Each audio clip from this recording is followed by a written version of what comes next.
So his worst nightmare is... What the hell is that? Did you guys hear that?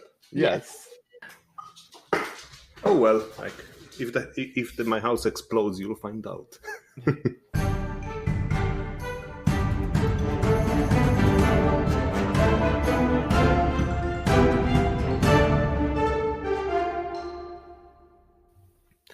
Hi, and welcome to another episode of Dungeons and Degrees. My name's Adrian. And I'm Alex. And today we have a special guest. Special guest, introduce yourself. Hello everyone, I'm Jakub Wisz, and I'm a special guest. Awesome. We found Jakub through Anna, they both work. You both work under Double Proficiency, or like? Yeah, it's our company. We work together, make books and things. And I think the thing that kind of like drew my interest was the Duelist. Oh yeah, that's yeah. Go on. Sorry. No, you're fine. Can you tell me a little bit about it? Well, so I'm actually working on a very big system. Then the idea was, because it's already going on a few years and it's gonna take a couple months still. So the idea was at some point that I'm going to also make smaller things because I've been making Wayfarer decks and things like that on the side. Mm-hmm. And the idea was at some point that I'm going to make smaller snippets, like mini add-ons that fit to any RPG. That would be a very concise thing that I could generally make and play test in about a month or so. And that they would kind of cover things that are usually lacking in some RPGs, like some have very simplistic combat that doesn't really have a lot of room for interpretation and roleplay and elaboration. Some have very simplistic social mechanics, others have lacks and holes in stealth department and big battles and so on and so on. So that's how the idea for the series was born, and the Duelist was like this prototype for it. And it covers like your typical problems in games of hack and slash type, where you have wizards that have hundreds of spells to think about, clerics with their prayers, and rogues with their abilities and so on, while warriors on the next level are going like, yay, now I can attack somebody twice. This is amazing. You know what I mean? Yeah, exactly, yeah.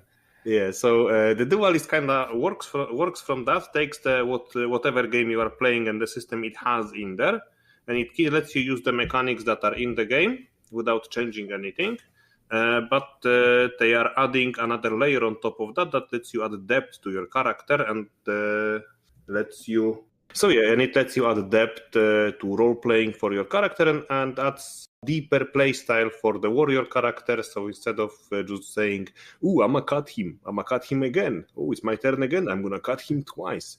So you get to have like maneuvers, stances, and different types of attacks. Mm-hmm. That are just mainly serve to flesh out your style. Like you could have a little like light fencer with a rapier that just uses quick light attacks to play with the enemy like a cat, or a big barbarian who's going for heavy blows and aggressive stances and stuff and things like that. Mm-hmm. So it generally adds depth, and it comes with a bit of rule, like more guidelines than rules, because it fits to any system. So it comes with guidelines on how to implement that into your game's mechanic without overruling any existing systems. Yeah, I was, a lot of people are like, oh, you're playing a fighter. Oh, that's boring. But like, I see through what I've seen through like combat and people who are fighting, like not LARPing, but like the actual like sword and metal where they just beat each other up and see last man standing kind of stuff. Like that's interesting. Like, and so in the game it becomes this kind of like bland thing because like you just roll to attack, and I love this idea of like bringing flavor to this character opposed to like just more attacks and stuff like that. It's really great what you're doing. So I really think that's amazing. What made you kind of interested in attacking this angle of fighter combat? Well, I kind of started alphabetically with the cycle. There is also already a Conquer already that is actually alphabetically first before the Duelist, but I made it second. Okay. So I guess what I said doesn't make any sense. No, But yeah, no. I just wanted to start from something, and combat seemed like it has it has the most sense. So I started from there, basically, and I already made the Conqueror, as I said, which does the same thing but for big battles. Mm-hmm. And I'm already planning stealth and social encounter add-ons. So I basically just start in the order in which chapters usually are in a book, so I can work from there. I suppose that's the closest to rhyme and reason behind the order of the add-ons that there is. All right, gotcha. I appreciate that. What got you into the tabletop space? Oh, that's an ancient history. Okay, so back way long ago, it was, I don't remember, I think it was before the First War. It was 97, I think. I was playing Magic the Gathering, and I saw there was a little RPG space in the store where we were playing. I was like in grade school then. And I was sneaking out from school to play Quake in an internet cafe and then go play Magic afterwards. That's what I was doing instead of learning math. So there was a Shadowrun second edition book, and I liked the cover because I don't know if you've seen the cover for Shadowrun first and second edition, but it's like the top achievement of humanity. It's the best. And I thought, like, well, yeah, that looks kind of cool. That looks kind of like Johnny Mnemonic, because that was a movie on TV like around the time. So I started reading it, and I thought it would look cool. So I bought it, and then I spent the next couple of months trying to find people to whom I can explain what is this even about. Yeah. And I slowly started playing with friends from school, then with other people, and so I GM games for 20 years now. Awesome, amazing. I think that was like one of the second RPGs I got into, but I think it was 5th edition is what I picked up. But it was kind of tough on me because like I had to explain all these mechanics, and I'm like, oh, I missed that part. Let me go back, or I forgot. Like it's heavy, but like if you can get it down, it's so fun. The glitches, and stuff like that. Yeah, Shadowrun has very difficult mechanics to learn. Like we always joke with Anna that the best way to start GMing Shadowrun is to already have been GMing Shadowrun for a decade, because it's a really complex system that often has many conflicting rules and stuff like that. Mm-hmm. I think I've gotten pretty good at it over the years, but now I just have a macro on Roll20, and I just tell people to click that button. And that's how I deal with the Shadowrun mechanics. Hey. I just made a macro on Roll20 and just tell people to click it. The easiest of rolls, just click the button; it'll be fine. Yeah. I can find it if you want, and like link it for you somewhere. It's a crazy macro, but it works. I would absolutely love it. What's it called? I think one of the harder rules, what I was trying to figure out was like grenades and the bounce, like if it's near a wall and like the damage bounces back and forward, and it's just like, what is this madness? Yes, the chunky salsa. Yes, exactly, the chunky salsa. Yeah, I just stopped telling people to calculate that unless it's like really for fun. Then for fun, we calculate how many thousands of damage somebody took from grenade in an elevator. Right. Otherwise, it's just weird. Yeah, it's a death sentence. Yeah, I might just tell it like, you destroyed that elevator and everybody in it, it's fine. Unless we really feel like wanting to know how much exactly damage it did, then we spent 20 minutes on counting that. Yeah, exactly. I don't know. That was just a fun part about that game, just like figuring things out together. Because like I had bought the book, I read like the first portion, and then I'm like, okay, well, I can do character creation, so we'll do that together. And which is so fun, and creating those people, like I like the balancing of the A through F system, where it's like no one's kind of quote unquote broken or anything. It's just like, well, you chose this path. I enjoyed that a lot. Yeah, it's ABCDE, if I remember correctly. It's been a while since I ran the game. But the particular thing I dislike about the system is how different meta types, which is like races in Shadowrun, cost you different points, which especially in 5th and 4th edition can be really punishing. For example, if you want to make a troll mage That's an absolute pain in the butt to calculate that to make any sense, so to be any good or make any sense. Right. But there is a trick to it. If you're playing Shadowrun 4th edition, and if you download Chammer, the character creation program that is findable. Chammer's so good.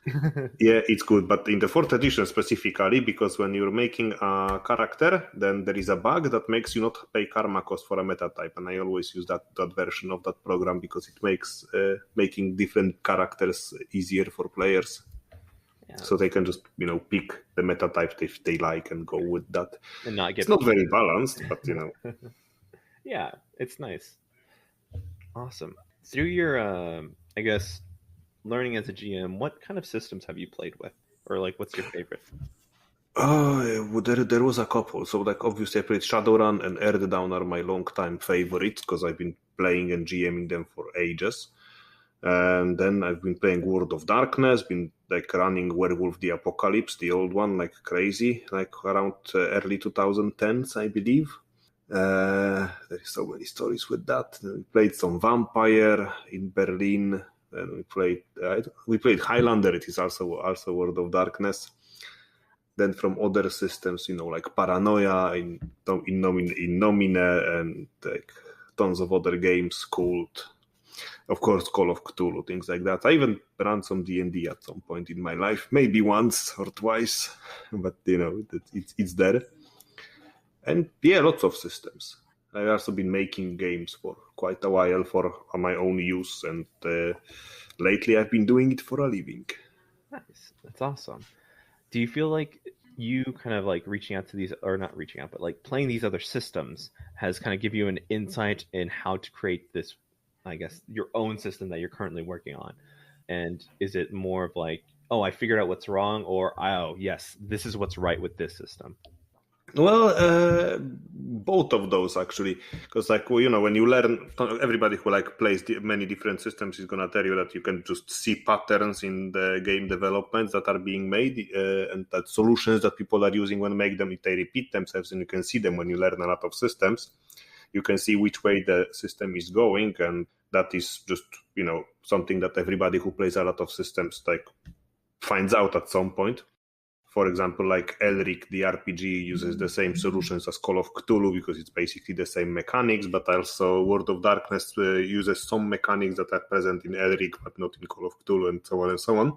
Because you can just kind of see it, that there is more of a mix and match, and people making games with the mechanics that function for the team they are going for, and for the mechanics they want to underline and make more prominent and so on, so they pick specific choices for that.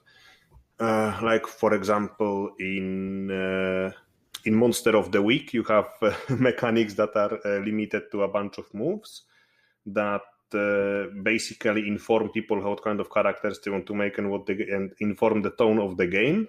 Similarly in Tales from the Loop, while in games like D&D or Pathfinder, the mechanics are mostly informed about action-oriented combat, where the most important thing is for the action to be flowing and never stop, and things are less important in how exactly detailed they are, and the exact details of what's going on aren't important as much as that the game is going on, and especially the fighting, while another mostly combat-focused game like Shadowrun focuses on details, like what exactly happens with that grenade in the elevator, because it's tactically important in that game. So yeah, it does give a lot of insight, but also for Aurora and Aphelion, because I'm making two games simultaneously, it's one of the reasons why it takes so much time.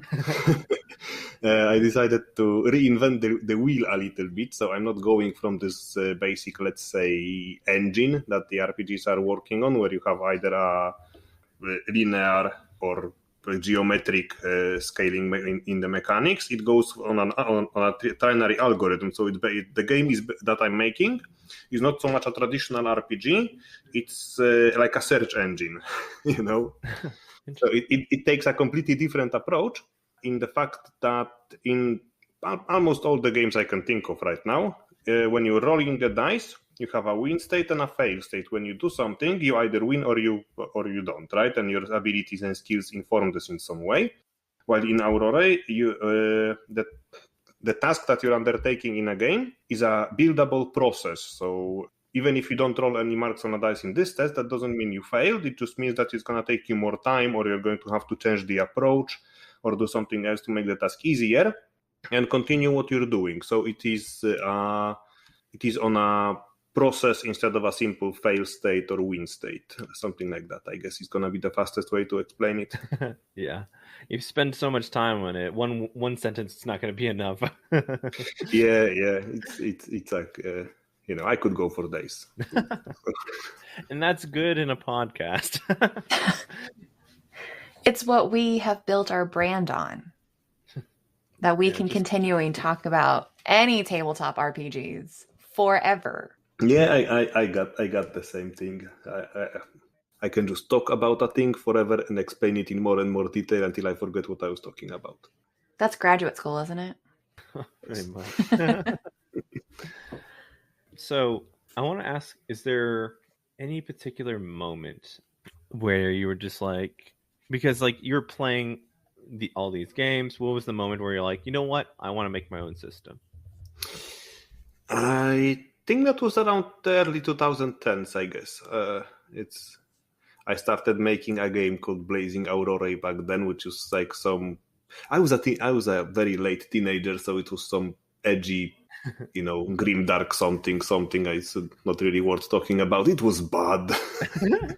It was so bad. But yeah, that was about the time when I started to like feel that the games that come in the package don't exactly fit what I want to run. So I was just making my own games on the fly. I still have them somewhere. I think they're like in a different country, far, far away, lost in a box somewhere. But the games are still there. Awesome. That's interesting. Like I like to think I got a little better at game design since then. But I mean, as we'll always grow as an individual and always think like, man, I can't believe I thought that way, with my or writing or anything that y'all do. I mean, but that just means we progress as people. Exactly. Yes. Do you have any favorite characters that you've created? Characters in games? Yeah, I was usually a GM, so it's like I very rarely get to play things. Yes. But I actually only have 3 characters because that I use forever, because I don't often play, so I'm usually behind the wheels.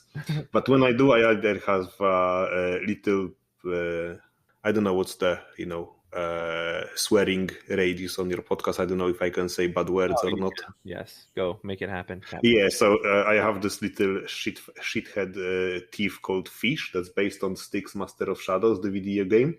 That's just a total complete screw up. He's just gonna like steal stuff and forget where he put it.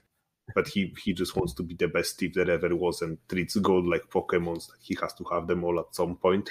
Like if there is a gold coin he haven't touched yet, then like he's gonna get it. And like his worst nightmare is if there is like because he's usually a goblin. If there are goblins in the game. Mm-hmm. What was I saying? All right, Fish. Yeah. So Fish is the kind of a character whose worst nightmare is if like you would see enter a city or something like that, and it had like massive gates of solid gold. He'd just have an apoplexy trying to steal it because he's like just too heavy. But he would just not leave it alone ever. So yeah, I think that's one of the characters that I consistently play when I get a chance to play something. Another is Danny, who's a bard equivalent, depending on what game it is. Mm-hmm. So he's a bard equivalent that is he's gonna talk a hungry dog to go out of a slaughterhouse because like he's just so suave. And that's about. I guess those would be my 2 go-to type of characters. So they're my favorite. Awesome. So you're mainly like as they say, a forever GM for the most part. Yep, that's me. Gotcha. And I guess then let's kind of orient the questions towards like you as a GM. What was your favorite moment that you kind of conducted as a GM? I like to run sandbox games that mostly for my own amusement have lots of events and agendas going on in the back that the players may or may not find out. And I like players that are active and like engaged and they are actually going around finding stuff out. Mm-hmm. And my favorite moment is when my players just fall into the never-ending rabbit hole of information because like I just always have an answer no matter what they come up with. Not that I prepare it beforehand, and I'm really good at improvisation, so there is always a logical answer for everything, and they can follow the trails until they die of old age, and they're never going to go to a place where I can't tell them that what's going on. Mm-hmm. And my favorite moments are when players take those bits of information that they find out through the investigations and creatively use it to spite me. And they're listening. That's good. Yes. And also bad, because now they're using it against me. Yeah, but that's great, because then I have to stop going on autopilot and start thinking what's going on, Right. which is good, because it keeps my brain working. Awesome. All right. And then I want to know one of your moments that you didn't really have to involve yourself, that you had witnessed, and that it was mainly just driven by player-based, actions. Well, there is a lot of those, because I like to leave my players room to have as much agency as they want to have. Mm-hmm. So there are many times where I just don't even say anything for half an hour, because the players are playing with themselves. Like we are playtesting Aurora right now, because it's almost ready. Mm-hmm. And in the playtest, we are just using any story that's just come to my head. So we were running an adventure in which there was a town where there was lights in the sky. It was in a semi-real world without any setting. So the players were YouTubers going to investigate the thing, and they were just talking with people, and they just met a conspiracy theorist that they nicknamed Weed Jesus, because he was a night watchman at a woodpacking plant. And they were just talking with him about Yetis, that Yeti are interdimensional creatures, and they just took it into a total conspiracy heaven. And it was just so much fun for me to just a little nudge them along with that conspiracy theorist character and just let them go. And they went. They went. There was flat earth reptilians involved in the whole thing in the end. It was so much fun. With awesome. This, interaction between characters. Oh yeah, that's amazing. Is there a particular character that you kind of have in your game? So as a DM, I personally have one reoccurring character throughout every time I DM for a different group, that just it's my kind of safety character, just this person's here and I know how to play this individual. Do you have anything like that as a GM? Oh yeah, I do actually. I have. This is not so much a safety character. Is that Anna always plays with me. We actually met through an online RPG game, and that's how we met. So she knows the characters I'm reusing, because she plays in different settings with me now. So there is always this guy called Crowley, who's this old mage who's getting old. So even if there is no magic in the system, he's an occultist, who is looking to become immortal, because there is so much in the world to learn, and he just can't, because he's 80 and he's all panicky because of that. And it's this kind of a mentor figure, but with a massive weakness of just being afraid to die, because he's very old. Mm-hmm. And he's a very recurring character. There is also a guy called Ice, that's just this ganger. And yeah, I reuse characters a lot. I admit, without beating that. Yeah. I have plenty of those. I just have a folder of characters and I just drop them in a game. That's nice. No, I just want to know, because as an individual who has sometimes got to create something on the spot, it's well, I've already kind of know how this character feels. This works thematically to put this type of individual here. Just make it happen. Opposed to this is a new world. I can't use any of my old characters. I have to make fresh new faces, and that's a lot. I'm one person. Yes, you just have to reskin them a little bit and change the name, and maybe not even that. Exactly. Yes.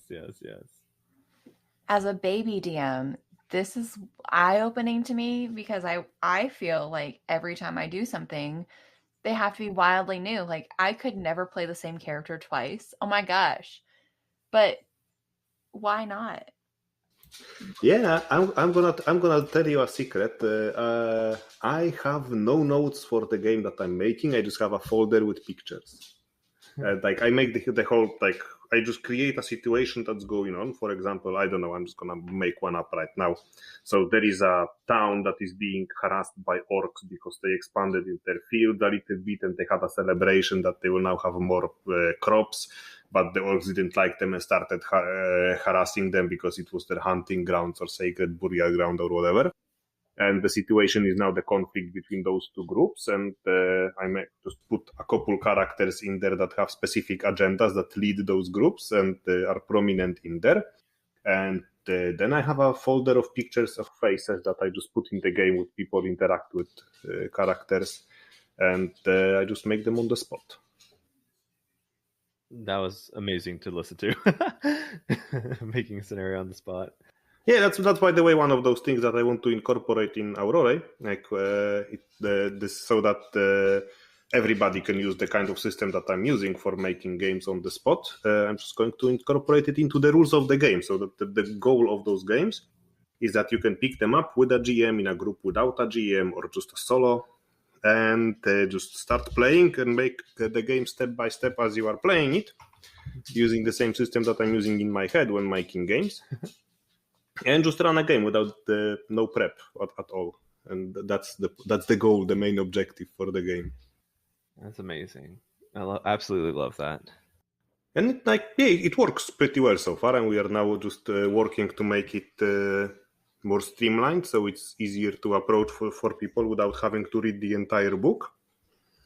And you basically just make characters in Aurora together, like as a group exercise, and create the backstories as you go, and then you sit down, just create parameters for your game, and then you just, follow the steps, and the game just creates itself as you play. Can't wait till it comes out. Or you got the Duelist and some of the preliminary stuff like Conquest, is that right? Yeah, I also have Conqueror, and yeah, those add-ons are based off of Aurora mechanics, so if you have them, then you know more or less how the game is going to run. Obviously without the mechanics, because it's supposed to be system agnostic. Mm-hmm. But yeah, the Conqueror is another thing that's in Aurora. It's a big battle system that just lets you play out massive battles for however many people you want. But it lets you do it quickly during your game, using the rules of your game, and without taking agency away from the players. And also without making them gods that decide everything. Yeah, you're not moving every single peon and just seeing if they hit or not. It just kind of more of a... Can you explain just a little bit? So not too much detail, if they want to figure out more, hey, go get that book. Yeah. There is a preview in the shop where we sell Conqueror. I think it's in Itch and in Drive-Thru-RPG, where you can pretty much see the whole book before buying, I think. But yeah, generally without much detail, you have two layers in Conqueror. So one is the massive battle. It basically just have blocks of units that are grinding against each other, and they have certain set of casualties that they deal and certain damage and so on. That is just done in a way so you can do it in literally a second. And this is just the background. This is the scenography for the battle that's going on, so you know how the troops are moving, what strategies are being used, and so on. But the squad in which the players are has things called battle events, where you can, for example, make a charge to break enemy lines, or duel the enemy hero to break their morale, and so on. So that this just lets, in this framework of battle going on, that is the backdrop of the entire thing, you have players that are having their own mini scenes going on, where they either stop events initiated by enemy or make their own, and break enemy morale, so that they can rout the enemy formation and make a difference narratively in the battle, without I just cast fireball and killed 50 people, yay. It's you make a narrative difference, so you lead the charge, you take down enemy hero, you inspire your troops, things like that. And it's I think a little bigger book than I'm not sure. Yeah, I think it's a little bigger than the Duelist, but it can one of the I actually got some feedback from one of the people who purchased it and played it. and the person sent me a message saying that this is basically like a mini game in their own, and it can be played as an add-on to any fantasy RPG or whatever other strategy RPG, but it can just be played without an RPG on its own. That's awesome. Because it's just self-contained like that. Yeah, I like that a lot. So when do you think your system will be out? What is your timeline looking at like right now? I cleared off commissions for the rest of the year, and I just finished working on Herbalist's Primer with another. I'm just going to be doing some editing, and the rest of the 2 months, I'm going to be, until the end of the year, I'm going to be fixing up bugs that came out during playtest, because there is a lot of stuff to polish. Like, for example, in the last playtest, turns out that the system of cards that we have, so that people don't have to learn all the kind of moves that their characters can do, they just have it on small cards with mechanics that they can just put on the table and play them. It's easy to use, but they are too specific right now. So it turns out that they have a lot of cards, but they don't have what to play in some situations because their cards just don't cover that. So I'm going through that now, and I'm making them more general. And there is going to be fewer of them. So that's going to take me like a week. Then I have to finish vehicle and like ship maneuvers. I'd say that around March, April next year, the game is going to be in state that is good enough to start marketing it, and maybe we're going to launch a Kickstarter by then with some good wind and good luck around April, I would say. Awesome. Yeah, that is, of course, if no massive clusterfucks happen during testing, because, unexpected difficulties may always occur. Oh yeah, no, the best laid plans may go to waste. Yep. Like I pretty much had to rewrite the game. That's why I was initially planning to first launch Aphelion and then Aurora. But in the first Aphelion playtest, it turns out that the mechanic that I had in mind is like really nice on paper and really smooth and crunchy, but easy to use and all that. But in practice, the players and playtesters just spent 2 weeks going like, so what am I rolling again? Because there was just too many variables. So I cut it down, like 2/3 of that went to the trash. And I just rewrote the entire thing. So now Aurora is going to be first and then Aphelion later, because I'm going to have to go back and edit that book. Yeah, that happens. No, it's normal during development that some things just look good on paper and in practice they just don't work. Do you have any like schooling that you kind of used to kind of pursue this career, or has this just been through experience of playing other games and things like that? Yeah, it's just experience. I've been working in logistics all my life. Like I'm a warehouse person, like the warehouse rat in a forklift. And I just spent all my like hobbies, free time with like astronomy, physics, and sword fighting and archery. Like I've been doing professional sword fighting for a decade, same with archery. So yeah, I'd say I don't really have any like RPG schooling that directs me there. It's just trial and error. Awesome. But there is a lot of that trial and error, so that helps. Oh yeah. Alex, do you have any questions? I do. Since I just got my email about the Herbalist's adventure, can you give us a preview as to what that looks like? Because I'm super excited. Aside from the fact that it absolutely looks gorgeous, but like, what were you thinking? How did you work that part out? Oh, is there an email? Is the newsletter email you mean? Yes. Oh, I didn't know that Anna sent one already. Well, it's like the lack of communication over that living room is like not. I'm just kidding. I knew there was gonna be a newsletter today, but yeah, generally, what I wanted to do is to have an adventure that is not really system specific, so it can be used for any game. Obviously, it fits best for fantasy because it has people being turned in animals and stuff like that. But it can be played off as a dream or any other sequence you want, or even as a TV show in a cyberpunk game or a video game even. But basically, what I wanted it to be is I wanted it to be non-system specific. I wanted it to be family friendly, so it can be played like both for adults and for children and anything in between. There is not that much in between there, but you know what I mean.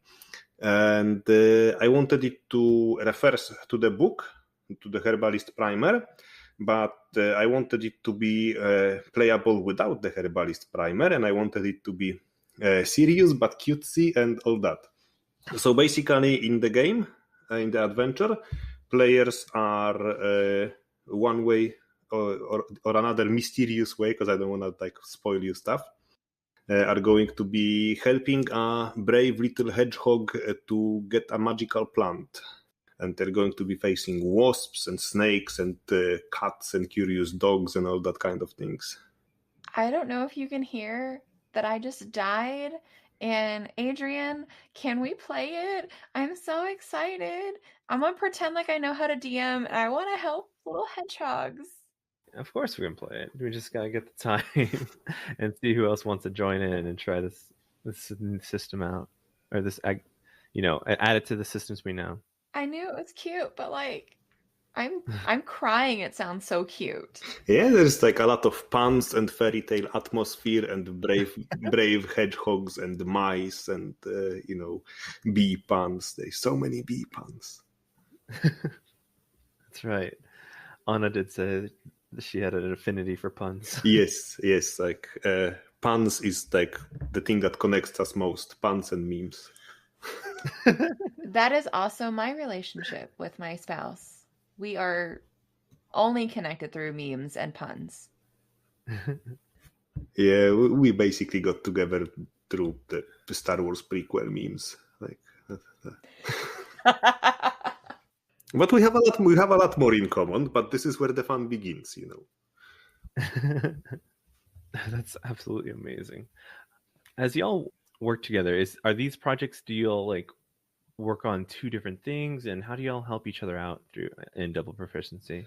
Well, yeah, we usually work on different projects because Anna, up until now, was mostly doing graphics design works, and I was mostly helping her because I don't know how InDesign works and all those other modern programs. I used to work with graphics design, but on an absolutely ancient software, so I can, she goes like, "Hey, Jakub, does that look good?" And I look over to the other computer and go like, "Yeah, it looks fine," or like, "No, this has to be a little corrected," and stuff like that. And then I'm writing and go like, "Hey, Anna, does this look good?" And she looks and goes like, "Yeah, it looks good," or "No, there is a typo over there," or "Change this sentence."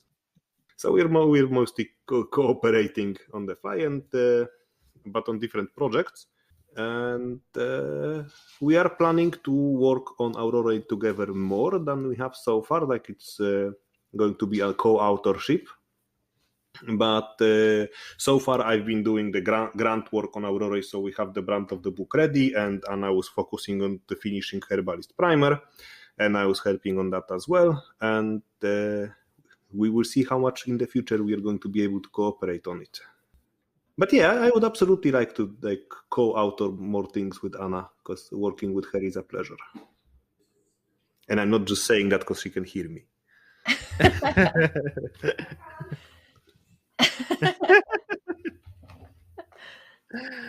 Have y'all run into any issues working together? Is it because I know Michael and I tend to be a little more bossy, and so taking criticism is something that I've had to learn to do in a more leveling manner than just like, okay, and then get to work. But it has to come with a level of tact, because this is my significant other, and on some level I'm sure we like each other. Yeah, no, I don't think we have any problems cooperating. We're both very Slavic people, so we're both direct and to the point, and nobody really takes offense on just being openly told what is wrong with something we're working on. And we both have very similar attitudes and work ethics, so we didn't really run into any problems so far working together in those and living together in those 3 years. But well, if we are going to work together on Aurora more tightly together, then maybe there is going to be some clashes of creativity. No, I'm sure y'all will be perfect and it'll be great. You don't have to worry about it. Yeah, I'm not worried about it. I'm not, because why would I be worried about creative differences when I'm right? That's what I think. But sometimes the other person has an idea and they want to be heard. No, I'm just joking. Yeah, I know. But yeah, we both value each other's opinion and don't really have creative clashes. In fact, I would say that we enhance each other's visions as we are working, even if we are just chipping in with some input every now and again. We sometimes just go to a walk to the forest to relax and get away from work. Just go to the forest because we live like right next to a forest and like an hour away from a national park. So we just go to get away from the work and walk by the lake, and then we just like through the entire walk we are just discussing work in detail because workaholism is a thing. Mm-hmm. For sure. Do you all play any games with your young ones? Or any specific games? Yeah, I'm gonna tell you because they're not at home right now and they're not gonna know, but they're going to get Starport for like under the Yule tree. And we're gonna be playing. Before that, we only played just some improvised games because they were. My daughter is soon to be 8 years old, and my son is 6. So they're too small for like complex RPGs, but they're getting there. So we're definitely gonna be playing. That's awesome. I'm not exactly sure how much, but Anna was actually doing a lot of work on the graphics design on Starport. So it's like the kids are gonna get to see the book that Anna worked on. That's gonna be exciting. That's fun and magical. Mm-hmm. Do you have a like Deus Ex Machina? Ooh, I can't say that for shit today. Deus Ex. Oh my jeez, I'm done. I quit. Yes, thank you. I'm playing the teacher card, and it's October. Yeah, it makes sense. But do I have a Deus Ex Machina about what? Character that you play with your players. No. Actually, like if I'm just letting things happen as they may. So if they do something that's gonna land them in trouble, then they're just in trouble. And if they just completely derail whatever I imagined was going to happen during the session or the campaign, then I guess that's just a good exercise for me because I write stories for a living, so it's always good when players put me on the spot to come up with an entire new campaign in 10 seconds. Ha ha ha ha. Just like that's good for me. It keeps me on my toes and it's useful for my work as well when I have to suddenly improvise 30 new NPCs, new cities, and maybe a new planet because sure, why not? It's good, but I don't have any characters that would just show up and bring it back to where I want it to go because I don't usually even bother with my players to know where things are going to go in the end. I give up on having long-term plans as a GM. Once I remember we were playing Shadowrun, we were playing a module in an adventure. It was which one was it?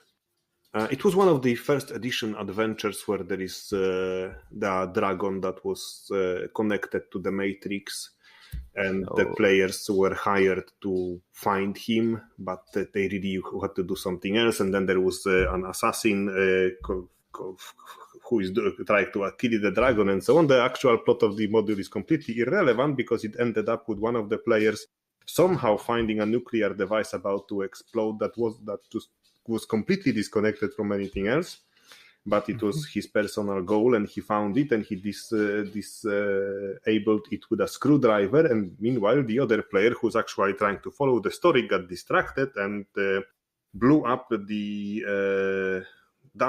giant dump in the middle of a river all over the entire city and created an ecological disaster because yes.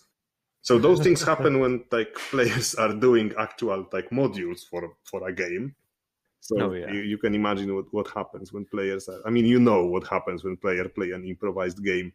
Just no point in having long-term expectations for where the game's gonna go when you start. Right. You have a general idea when you start, but it doesn't mean that's gonna go down. I planned this whole scenario out, and immediately was derailed by entering the scenario, and I was like, okay, I don't know what to do. And this is me as a younger GM where I just listen, you just got to go that way. Now I know, okay, I need to give them some urgent agency. I need to give them some plot hooks. I need to do this and that. I have to have a plan, because if I don't, they're not going to go for it. And you know what? Now I just improvise most things, because better when it feels natural. Like the improvisation is like, oh, a castle came out of nowhere. But in Barovia, that could totally happen. But like, it doesn't seem. It seems organic, instead of just feeling like I just put down a whole like scenario just to have it there. There's reasoning behind it. You know what I do when I create a campaign? I just create factions with their objectives and the situation that happens at the start of the game, and the players are being told like, yeah, we're playing pirates and there is this happening, and prepare characters and your agencies accordingly, so that they get involved from the start. And I just create the couple factions and what they're going for. Like, say, with those pirates, you have one faction of corsairs that wants to plunder, I don't know, Trinidad, and there is another faction that smuggles through Trinidad, and they don't want those pirates to do that. And then there is the Coast Guard that generally doesn't want pirates to be there. And then there is the Spanish Navy and the French Navy and the English Navy, and then there is the Trinidad Mayor, and then there is the organization that the players are part of, and I let the players do that, decide what that organization is and what they're doing there. Mm-hmm. And then I just let it happen. I just I'm not trying. The factions are just following their agencies, and the players are just doing what they want to do. And what's gonna happen in the game is anybody's guess, because nobody knows. And if for like new BGMs, there is like one good advice: if you want to improvise but you're not sure if you can do it quickly, you don't have to do it quickly. Tell your players, okay, you did something I didn't expect. Give me 5 minutes. Yeah. Make coffee. Let's take a bio break, and we're gonna get back to that. Like, no player is gonna tell you, no, you have to have answers immediately, or else. Like, or else what? Like, what's gonna happen if I take 5 minutes to come up with the results of what you just did? Yeah, I had where it was like, I'm gonna cast magic through this magical barrier, and like, I'm like, how is that gonna work out? It's nothing on the description is gonna tell me what's gonna happen, because I made up that barrier. So like, I'm gonna be real, guys. You're gonna have to give me a minute. I mean, because being honest with your players, instead of just like worrying that you need to have it now, your answer is gonna come out very kind of like strained, and you won't have a clear thought. You give yourself some time, think about it, and return. Yeah, exactly. And the players are going to appreciate it. And you can even involve them in the thought process. Like what I often do in those situations, like you just described, is I just tell them, like, yeah, what do you think was going to happen? And like what the majority of players agree on is what's going to happen. That's awesome. As long as it makes sense. Yeah. We win the game. That's what happens. Yes, you won. Okay, let's go home. Something I saw on Twitter was y'all looking for a GM. How has been that process? Because a lot of people, when I've made some videos on TikTok and YouTube, and people are like, I want to play in a game. Can I play in your game? Or how do I find people to play a game? Like, as an individual, I've already kind of given some of those answers out, but I want to know your personal journey, essentially, of finding a GM locally. Oh yeah, I'm not even trying to find a GM locally. Like, there is like two different answers. One, if I'm the GM, then usually I just like post like there is r/LFG, r/LFG Europe, and so on Reddit, and then there is a bunch of Discords where you can look for groups, and I just post on those, and then I spend the next 10 hours sifting through people who volunteer. Mm-hmm. And the biggest problem is the time zone, because I have very specific times where I can play, and most of the players in like English-speaking zones are obviously from English-speaking countries, which are nowhere near Finland, imagine. And yeah, so there is always the problem of like, yeah, that's cool, and this party seems cool, but like, yeah, when I have the time to play, it's 3 a.m. for them, or for me, or, and when I'm a player, then it's the same, but without sifting through a bunch of, people volunteering to run the game for me. It's just me looking for games on all those services. That is like the best way to find an online game, I think, is like Discords and Reddit. And looking at GMs that are making ads that they are gonna run a game and they want players, and then I'm looking, so this time zone is gonna be my 1 a.m. This is gonna be my 3 p.m. and I'm working. This is gonna be my noon, and you know what I mean. Like time zones are the biggest problems for me. I currently am playing a game with an individual from, I do believe, Sweden. And we have to, like, everyone on the US side is like just waking up, and they're on the other side just about to go to bed. So like this tiny time frame to play together. Yeah, that's exactly that. Like I'm 1 hour later than Sweden. Alex, do you have any other questions? I do not, and my dogs are freaking out in the backyard. Oh, I can hear them. Such small house. Yes, very small woofs. Yes, woofs. That's the word it is. Jakub, do you have any questions for us before we? No, I think I interrogated you enough a little bit.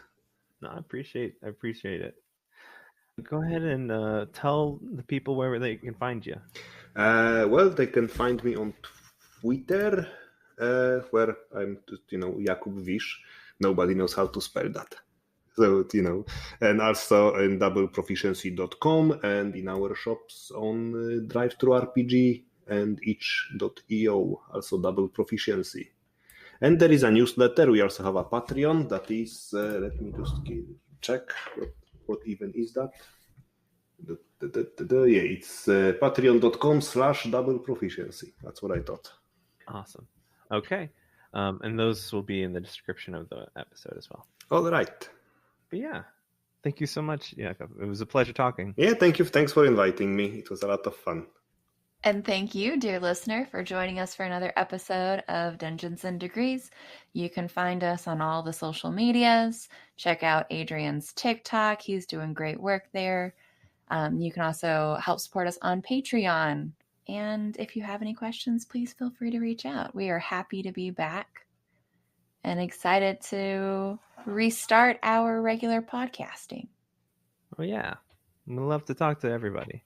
But yeah, thank you so much. My name's Adrian. I'm Alex. And I'm Jakub. Go have some fun. I'm gonna.